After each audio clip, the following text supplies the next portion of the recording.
Hey guys, welcome back to another video, and in today's video we are doing the Shrine of Secrets review for the 24th of February 2021.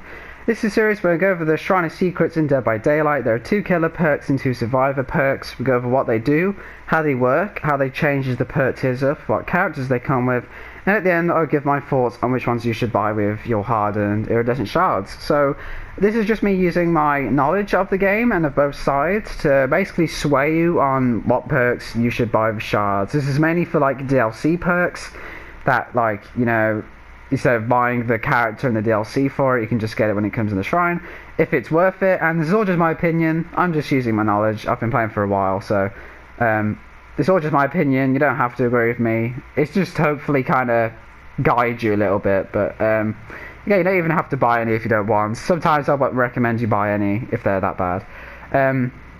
It's ready for DLC perks, and mainly if it's a free character but they have like one really good perk and the other ones are really bad, and I'll say get the good perk when it's in the shrine and don't level up the character. So Laurie, for example, get Decisive Strike from the shrine but don't actually level her up because her other perks are really bad or just kind of difficult. So we're going to get started, I think, because my intro has gone for too long. So, first of all, we have Diversion, aka the Pebble perk. Oh yeah, this is a Adam perk, and this got buffed quite recently, and also this is a pretty memey perk. I'll get that out of the way. This perk is quite like a meme build perk. You can use it seriously and in actual games, and it does help you sometimes, but I would say mainly this is just like, you know, for the lols. You know, everyone just calls this the Pebble perk. Basically, when you are standing within the killer's tear radius while not in a chase for 40 seconds, it will activate Diversion. So it's basically the same as Stakeout. At Tier 2, that's 35 seconds, and Tier 3, that's 30 seconds. Because before, at Tier 3, you have to be 45 seconds, which is quite a while. But now at Tier 3, it only takes 30 seconds, so that's good. But yeah, it's basically like Stakeout, where the timer will go as you're in the tear radius, but you're not in a chase. Actually, yeah, it's exactly like Stakeout works. Once the perk is activated, and it will light up, you can press the active ability button while you're crouched and motionless also to throw a pebble, which will create a distraction for the killer at a distance of 20 meters. So keep in mind, this is something I forget quite a lot, and also people forget that a lot as well. You have to be crouched and you have to be completely still. That's when you get it to work, and obviously once it's activated. The perk timer will reset once the ability has been activated, and the distraction consists of a loud noise notification and a bunch of scratch marks on the floor and walls. So, oh, sorry, my nose got blocked for a minute there. Basically, this is just to give you like a minute to have the killer off your back. This can work very early on. If you use this once or twice at the start of the match, then this will probably work and will get the killer away from you. However, especially as a killer main myself, you can definitely tell when someone's using this perk. You can definitely tell when someone is using it eventually, because after like 1 or 2 times, you'll notice that nothing is actually happening, and it's like, well, there's literally nothing over here. So, and then you'll just start ignoring them from then on. I like to just, well, in most killers as well, just ignore this. And they'll ignore the notifications. So it works good at the start, but other than that, killers will catch on quickly. The actual distraction itself, like I said, is a loud noise notification and scratch marks, so that's good. You can do this in a crowded area, I guess. Maybe do this by a gen or something, but mainly this is just for if the killer's getting really close to you, you can use this and get them off your back, or if they're in a chase of someone else, something, just basically anything to get them off your back for a minute. So the perk itself is very memey, so it's good in that sense, but as an actual perk, it's not too bad as well. But I will say that, like, it's not perfect. So, I don't know. I've only used it a few times, but it is mainly just a meme perk, to be honest. So, keep that in mind. Next up we have Hex Haul Underground, which is a spirit perk, and this is a hex perk, so this is bound to a totem, and once it's been used up, it will be a double totem. So, this will spawn 2 trapped hex tokens in the trials. Basically, these are tokens that actually don't really do anything. Well, they do. They obviously do something, but like they don't have like an effect across the map. It's not like Brilliant or something where it's just always active as long as it's active.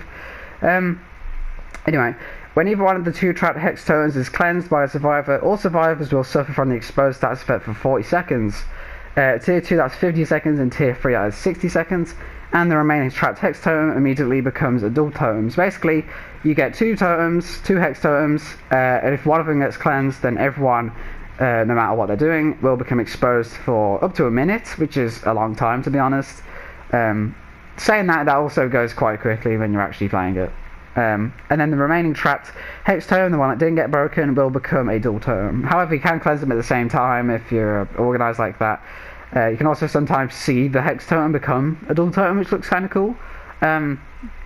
So yeah, this is a spirit perk, and on Spirit herself, it's really good.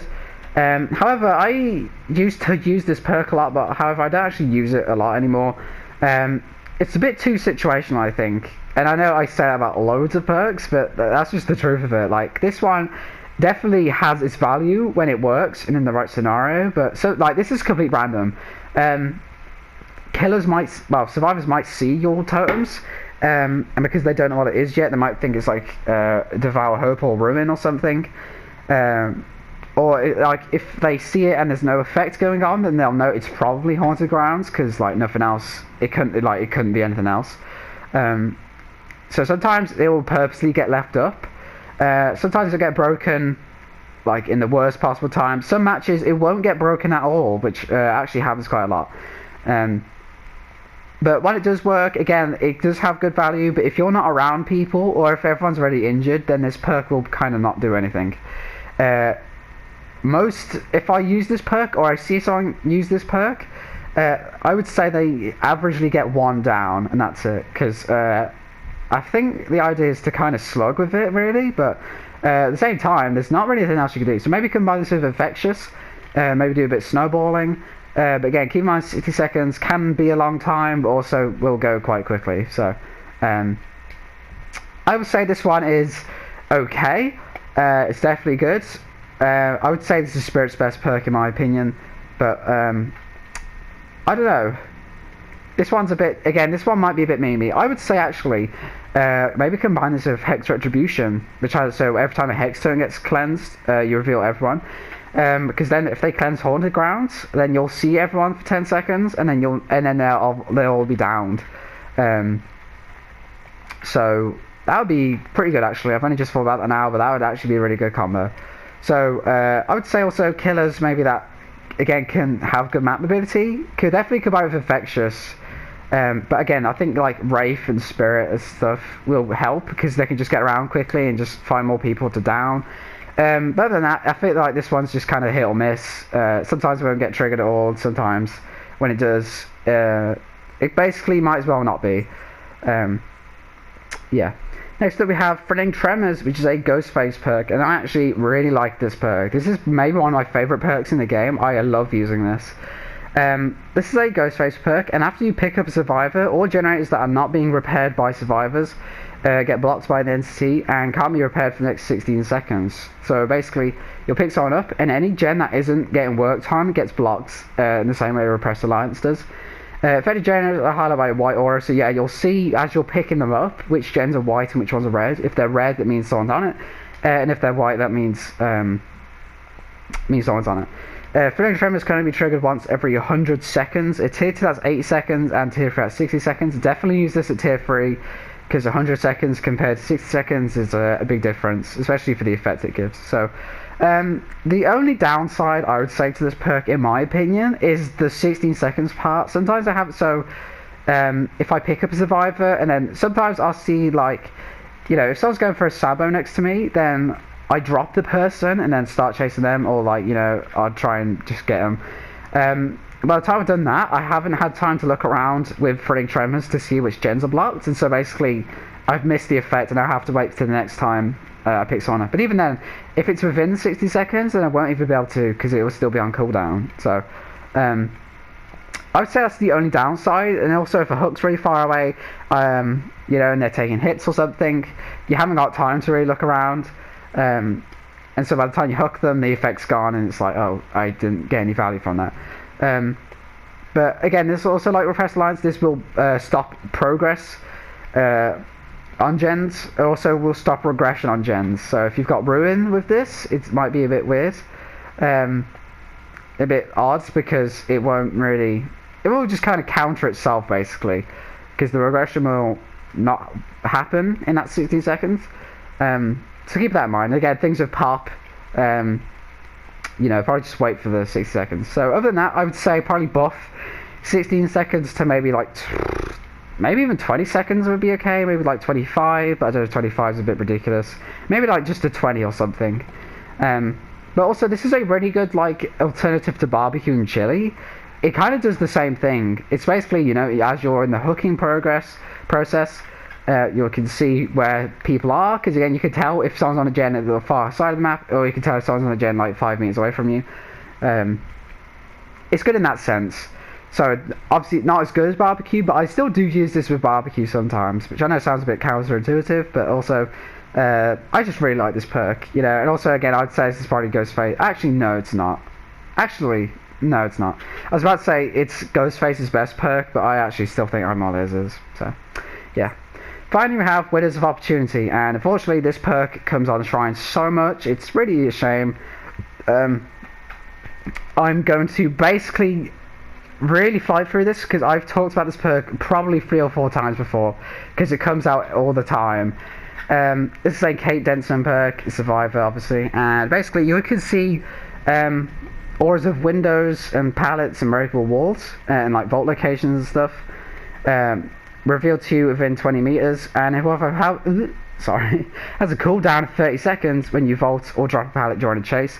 Tier 2 that's 25 seconds, and Tier 3 that's only 20 seconds, so good for beginners.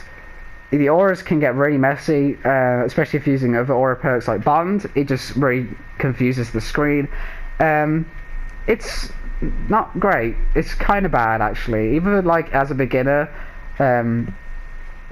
well, it doesn't take long to get used to the loops, to be honest. So definitely good for beginner. Again, other than that, I've talked about this perk so much, I'm not going to go over it again. You could just watch another one, to be honest, because it comes out so fucking much. Now I'm going to go for which ones I think you should buy with Shards, and this one is interesting. I would say pick up Haunted Grounds if you are interested by it. If you've got Retribution as well, or maybe other like actually I think Undying works with this. I think Undying would have the Exposed happen, and then it will respawn that Trap Totem, I think, maybe?